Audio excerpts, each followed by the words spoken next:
racing. A Guineas, with its precocious young 3-year-olds, signifies the start of a season and the promise of what is still to come. Cape Guineas winners Double Superlative and Jonsson went on to thrill us with their subsequent performances over the summer season. And who can forget the autumn season winners on the Highveld, Safe Passage and particularly Rain in Holland, who ended up winning the Wilgeborstrift Triple Tiara and a further Grade 2 in the Gerald Rosenberg Stakes last weekend. This Saturday marks the start of the KZN winter season and the final season on the annual calendar. The 2 Guineas races sponsored by World Sports Betting, along with the independent on Saturday Drill Hall Stakes, are part of 3 months of the best racing our country can offer. You know, we're blessed in Durban with this amazing array of racing for the next 3 months, which for any racehorse owner is super exciting, and for the punters. And we often forget that the punters, especially the punters who bet on the totes, are the lifeblood of racing. So we need to give them a great show for the next 3 months. And that's what we all intend to do with fine horses and championship racing. Starting with the World Sports Betting Guineas, which has attracted 3-year-olds not just from the province, but from the Cape and Highveld as well. After credible performances earlier in the Cape summer season, Pomp and Power rounded it off with a wonderful win in the Grade 1 Jonsson Workwear Cape Derby. And Pomp and Power goes on to win the Derby. Hi, my name is Greg Bortz. I'm one of the owners of Pomp and Power. We'll be running on Saturday in the Guineas, starting off his champion season campaign. I own the horse along with Marsh Shirtcliffe and Etienne Braun, and the horse recently won the Cape Derby, and we love the horse. Obviously, we have high hopes and expectations for him, and we are cautiously optimistic that he's going to have a decent season. And his target is ultimately the July, and then before that the Daily News, and he's starting off his campaign with the Guineas, which is obviously coming up on Saturday. He is not fully tuned up for Saturday. We just hope that he comes on from that run as we move to our main target, which is the Daily News and the July. That said, he's a capable horse. I think he's an outstanding horse, and he's certainly capable of winning. But this is not his mission. His mission are the 2 races that come subsequently. Winner of the Cape Guineas in December, Double Superlative, is going for a double. Having prepped in Cape Town before travelling up to KZN, he, along with those in the province, have had a rain-interrupted preparation. As luck would have it, like Jet Dark, in the iOS Drill Hall Stakes, Double Superlative is drawn widest of all, with a lot to do on the tight Greyville track. But it's not just that. There's a huge discrepancy in horses in the Guineas, and over a mile, the draw, as it is over 7 furlongs, is so important. And Jonsson is in favour of them running because they need the run to prepare them for bigger races coming up. Double Superlative for the Daily News. We're sort of 50-50 at this stage. Having finished close up to Double Superlative and Pomp and Power in the Cape Guineas, Cosmic Highway then came out and won the Grade 2 Diadem Stakes in February. And Cosmic Highway goes on to win it. We decided to run him in the Diadem against an open company, over 1,200 metres in the Diadem, which he absolutely annihilated his field. But a kennel with 6 is a very hard 1,200. I think at Greyville, he's nicely drawn. I think he'll get the mile there. Yeah, this will be his first run back since the Diadem. But he's had 2 grass gallops. He's a racehorse to keep himself fit. He's just a natural athlete. So he's got the record. Knowing Waterberry Lane to be better than his run in the Cape Guineas, the decision was made to gild him. He then came out and won the Grade 3 Bailey Turk last month. You can clear the runway. Waterberry Lane cruises in oozes class. Very thrilled with his performance, and he went exceptionally well. That could only have brought him on, but he's doing very well back home. He's nicely drawn in the Guineas, and that's a big advantage at Grab, because he's a tough horse, can sit anywhere, he can be up there or he can come from off the pace. He galloped well last Thursday morning, and I'm quite happy. He looks in fine shape.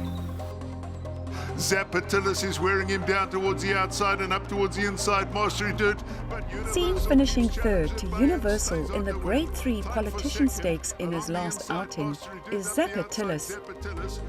I'm very happy with his progression and his work that he's produced for me up here in Joburg. I think this horse is going to this race very well.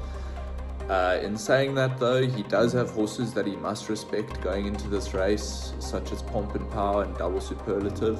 That's not taking anything else away from the rest of the field, but I think those are the biggest two that you have to respect. Obviously we have a bit of a better draw than Pomp and Power and Double Superlative, but you know, my horse is also doing very well. I'm expecting a true run race from him, and I think especially with the draw, I think we must have a big chance on the day.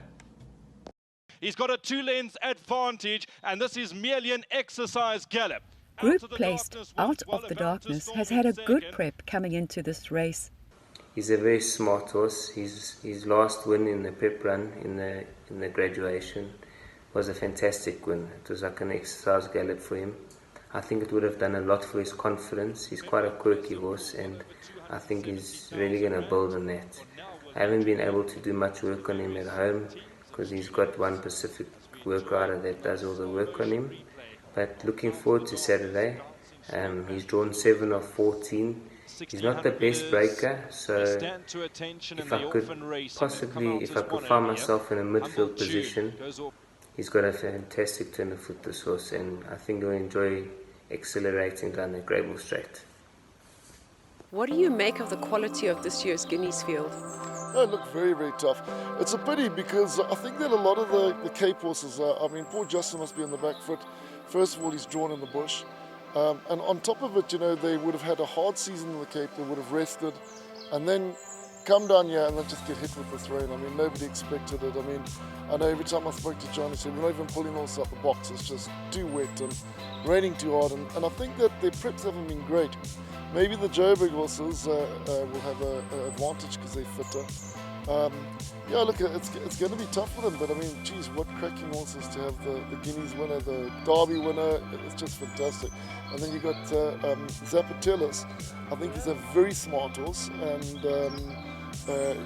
he pulled up wrong after his great run in the Derby and rested, and I think that he didn't come down when the rest of them came out, so I think they prepped him back in the Cape, and he's a light framed horse, so he could be the one to keep an eye on. 12 fillies go to post in the World Sports Betting Fillies Guineas.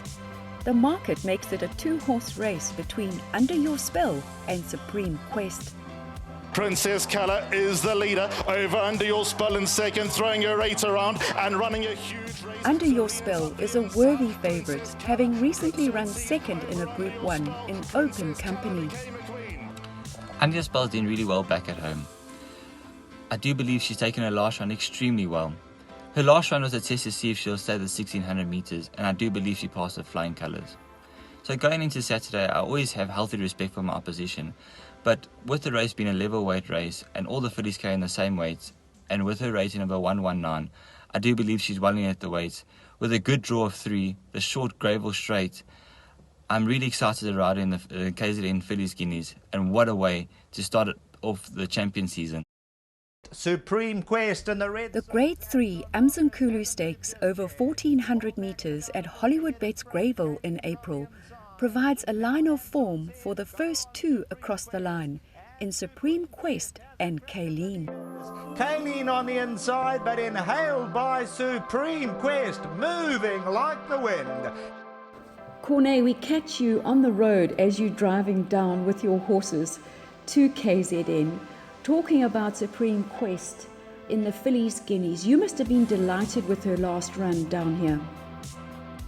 Yes, very much so. When they win, you are delighted myself. We came down for the 1400, and it was supposed to be scheduled at Scottsville, and they moved it to Greyville. And she's extremely lucky with draws, this filly, it looks like. She was drawn 1, and Anton just placed her perfectly, and she quickened away from them in the straight. Tomorrow's race is a mile. We've drawn well again, same pilot, and we're hoping for the same result. We have our own truck, and we truck them in. We like to come into Ashburton near Pietermaritzburg, give them an overnight there, and then they'll travel into Greyville with the racing floats tomorrow morning. It's nice to drive our horses ourselves. We know how they travel, know what happened, and we can travel at our own leisure and time. Kayleen's first run was in, I think it was a grade 3 back at Greyville. She loves Greyville. And I think she prefers a shorter run-in. And in Cape Town, they go so slow, and then it's a long run-in, and then they sort of like gunned her down.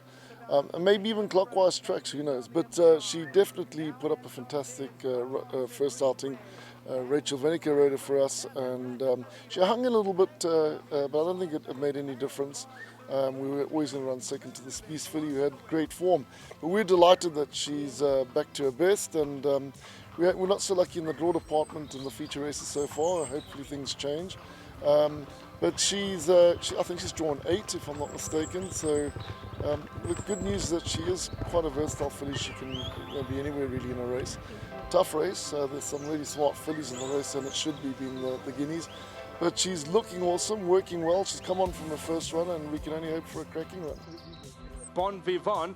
Bon Vivant is one of 3 raiders from the Highveld. From the stable of Johan Jansa van Vuren, the daughter of William Longsword has won 2 of her last 3. On a merit rating of 95, she takes a step up in class against Under Your Spell on 119 and Supreme Quest on 108. Close behind that. Yes, Queen of Shadows just watching, stalking, now waiting to go is Queen of Shadows, just needs that door to open. Queen of Shadows ran on well to finish 3rd after encountering traffic problems in the listed Breeders' Guineas at Fairview in March. Hello, I'm Suzette Viljoen, and what a buzz! KZN season is starting this weekend. I've got 3 fillies running, and what a privilege. I have Queen of Shadows running in the World Sports Betting Fillies Guineas, and I won't be able to be there, but I will be shouting them home from the desert. Go girls! We hope so too, Suzette. It's a cracking field. I was hoping that 1 or 2 of those fillies were coming down from Joburg after a hard season. But it looks like everybody's chasing the cash. I think it is tough out there. You've got to go where the money is. The Americans create a racing circuit that the best horses travel. And we've got to, it seems to be that's where we're going. And when Gold Circle and 4 Racing can eventually start talking over the table, and you've got to follow the stakes, and that's when you get the best racing all in one centre, and that's hopefully what's happening. But that's what happens in the KZ, and the best horses always come here.